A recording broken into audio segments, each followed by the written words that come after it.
Columbia Road. It's actually in Lanier Heights. That's okay. That's okay. I'm saying that I know. I just wanted to get it. No, it's true. You know, the truth is stranger than fiction. But the point is that our association just like we're North DuPont. Or go ahead. South Bethesda. Anyway, I'm just like West Georgetown. Yeah, that's right. East Georgetown. Whatever. I'm saying that our group has overwhelmingly supported the project. We find the church to be a stunning aspect of Adams Morgan and look forward to its spiffing up with the very tasteful building behind it. Thank you very much. That's great. Mr. Lopez again. Yeah, the facades and the structures of the two hotels on Connecticut Avenue in Woodley Park, the Omni and what used to be the Sheraton Park is now the Wardman Park, have 800 and 1,200 room hotels.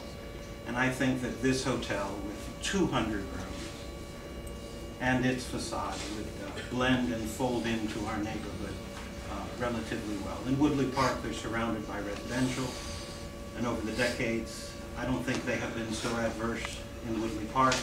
I think that 1,200 and 800 rooms in Woodley Park, 200 here, would not be as adverse as some people think.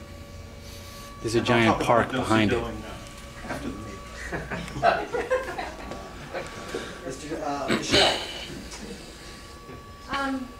First of all, it really concerns me when we talk about the historic preservation of the church, but we don't look at the other building in context to the adjacent buildings and the character of the neighborhood.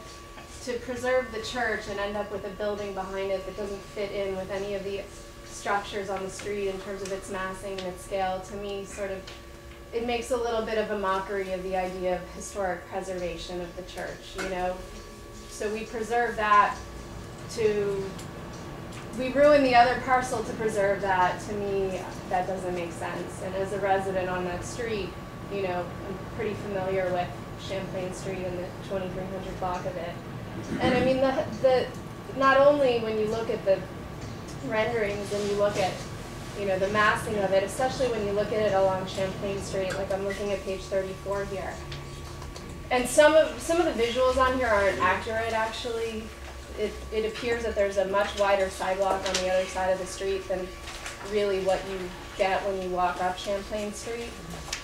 And when you see that face just come down, there's so little sidewalk and there's just this huge massing, and you look at the height of the building next to it and you look at the setback of that building, and it's so inconsistent with how the rest of that street looks. And with regard to the comment about, you know, the Wardman Park, the Omni showroom, they have huge setbacks.